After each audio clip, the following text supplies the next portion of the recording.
ফেসবুকে দেখলাম, হ্যাঁ, যে গার্লফ্রেন্ডের ফোন ওয়েটিং পেয়েছে বলে বয়ফ্রেন্ড তার কেটে দিয়েছে, পুরো এলাকার লাইট বন্ধ হয়ে গেছে।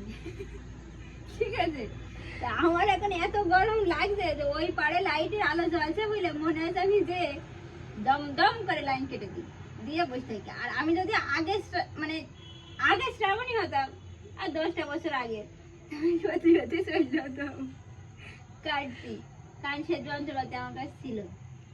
ঠিক আছে, কিন্তু সেগুলো বন্ধ করছে না কেন, তো খুব